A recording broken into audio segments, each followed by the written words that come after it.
कुनै पनि साधन चलाउँदा, गाडी चलाउँदा या बाइक चलाउँदा जुनसुकै अवस्थामा पनि तपाईहरुले चाहिँ लाइसेन्स बिना तपाईहरुले चाहिँ ट्राफिकले हुन्छ नि फाइन हान्ने गर्छ। तपाईहरुले चाहिँ अब थप सेवा सुविधाका साथ मोबाइलकै माध्यमबाट तपाईले चाहिँ लाइसेन्स नबोकिकन तपाईको आफ्नो लाइसेन्स चाहिँ देखाउन सक्नुहुन्छ। त्यसको लागि तपाईहरुले चाहिँ सर्वप्रथम प्ले स्टोरमा जानुपर्ने हुन्छ। प्ले स्टोरमा गइसकेपछि तपाईले माथि सर्च बारमा चाहिँ सर्च गर्नुपर्ने हुन्छ नागरिक एप। नागरिक एप चाहिँ मैले अलरेडी युज गरेको कारणले चाहिँ ओपन देखाइरहेको छ। तपाईले चाहिँ इन्स्टल गर्नु होला। फर्स्टमा मैले चाहिँ डाइरेक्ट ओपन गर्न गइरहेको छु। ओपन गरिसकेपछि तपाईको फर्स्टमा चाहिँ यस्तो खालको ड्याशबोर्ड चाहिँ ओपन हुन्छ। इन्टरफेस चाहिँ यस्तो खालको ओपन हुन्छ। फर्स्टमै देखाएको छ तपाईको ड्राइभिङ लाइसेन्स हैन।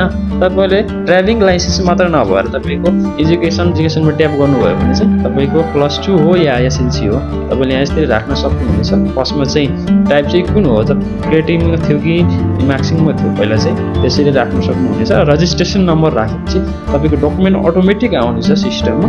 ड्राइभिङ लाइसेन्समा ट्याप गर्नुभयो भने चाहिँ तपाईले ड्राइभिङ लाइसेन्स नम्बर हाल्नुभयो भने चाहिँ तपाईको ड्राइभिङ लाइसेन्स चाहिँ यसमा एड हुनेछ।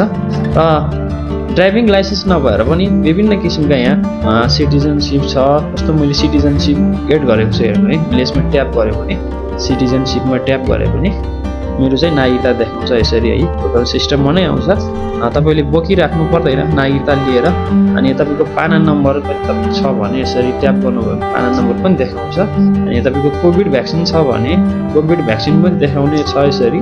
तपाईले सबै डकुमेन्टहरु चाहिँ यसरी एड गर्न सक्नुहुन्छ। जस्तो यहाँ तल भ्यू मोडमा जानुभयो भने अनि धेरै खालका फिचरहरु छ र तपाईले सबैलाई युज गर्न सक्नुहुन्छ है। तपाईको कुन डकुमेन्ट छ जस्तो तपाईले यहाँबाट पुलिस रिपोर्ट पनि बनाउन सक्नुहुनेछ।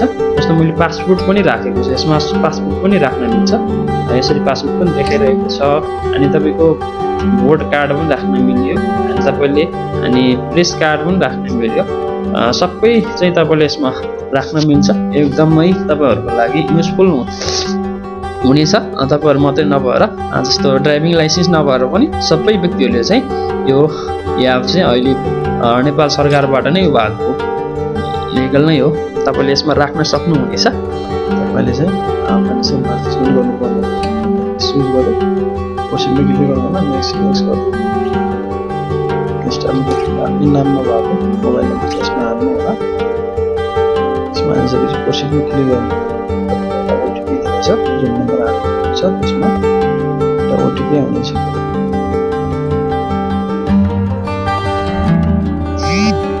ओटिपी आइसकेको छ।